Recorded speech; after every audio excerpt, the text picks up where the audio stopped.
Hey, how you doing? Welcome to Cutting with Cronquito. I'm going to show you how I take one of these little guys, add a file of course, sharpen up the chain on the old saw.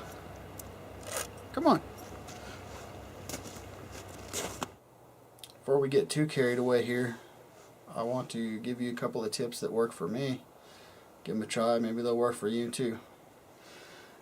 First thing, you're going to want to find somewhere comfortable.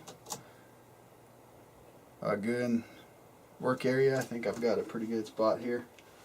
Another thing you're going to want is a pair of gloves.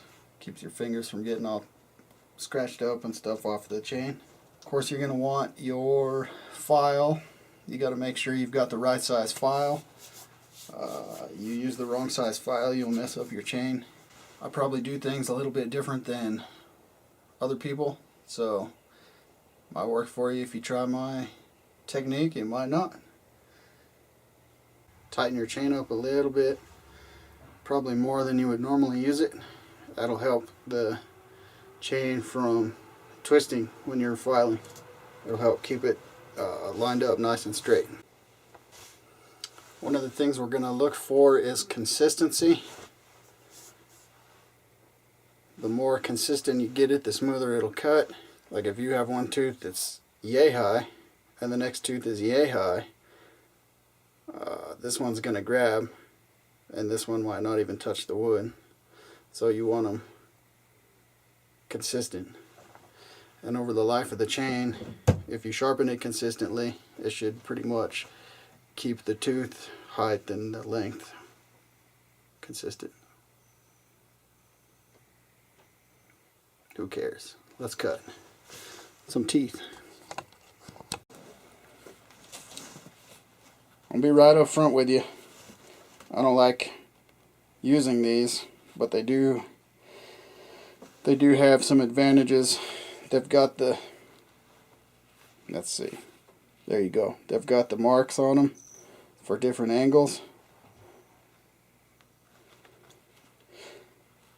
10 degrees is ripping. This is 30 degrees. That's real good. 30 degrees is a real good angle. That should be what the witness marks on the saw are. Yep.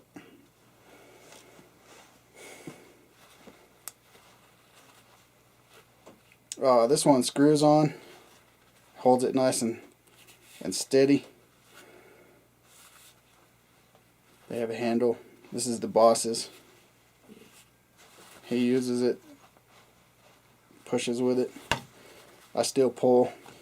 Once you get comfortable with this, you can feel the tooth resting on the flat edge here, and that will, if you'll feel it, and you can keep it from going off of your 90 degrees. It'll ride on that top of that tooth.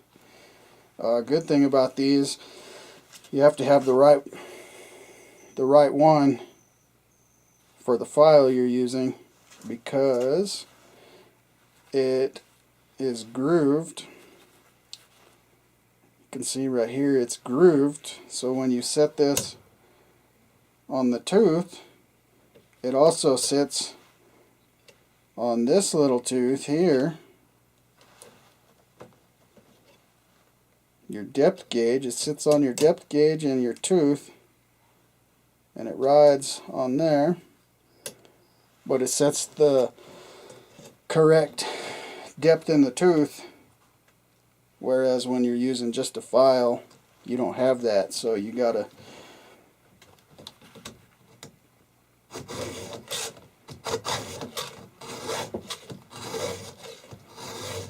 I'm running out of batteries. So the advantage here is you get the correct depth on your tooth for each depth gauge. That'll help you cut a lot smoother. And what you're going to want to do here is, looking down, you can see the line on the file guide. You're going to line that up with the bar. And that'll keep you at the correct angle.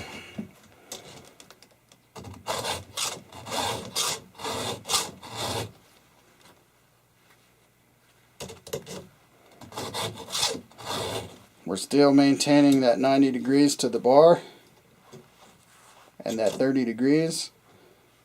We just have the added benefit of the correct depth in the tooth now.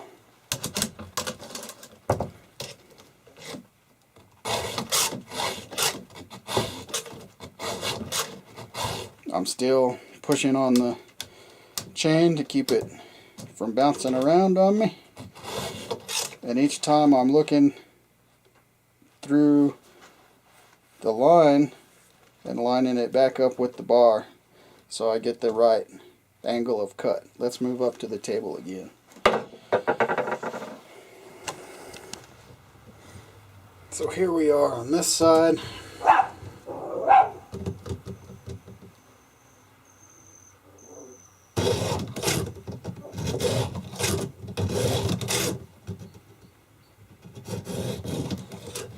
And I can feel the tooth and the depth gauge hitting the file guide here. I just balance between them. Rest it on there, line up that line on the top of the file guide with the bar.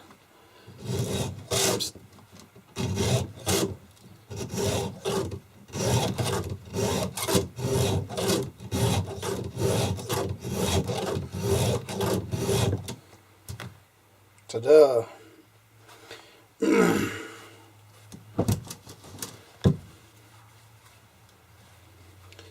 And still doing it this way with the file guide.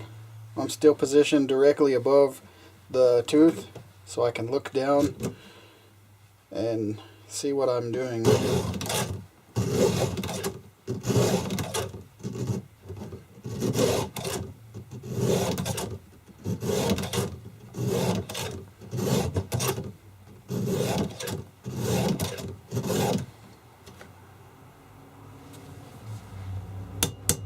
You can still kind of tap it out, and if you need to, you can loosen these a little bit and rotate the file in the guide to try to get to a part on the file that cuts a little better. Okay.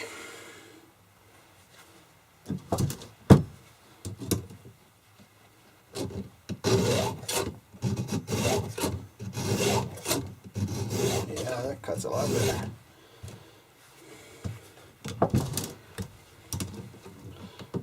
Just go all the way around the chain.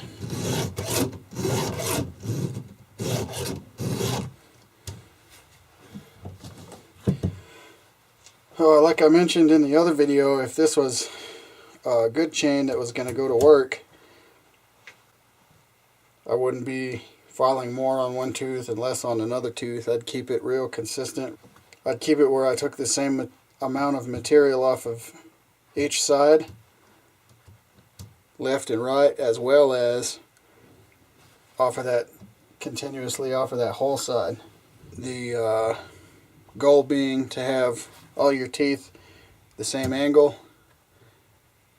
with the same amount of material removed, leaving the tooth the same length as all the other teeth.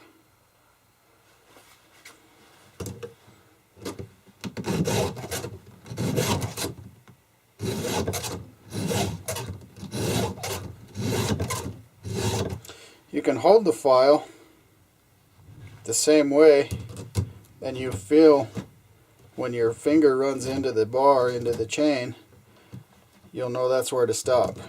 Don't keep pushing, it'll turn that. You'll lose your angle.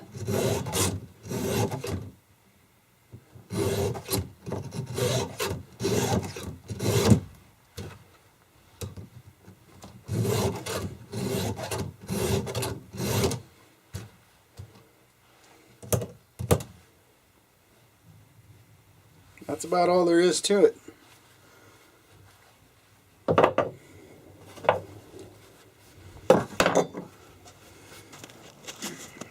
Alright. Thanks for watching my video. Make sure you check out the other sharpening videos I got. Later.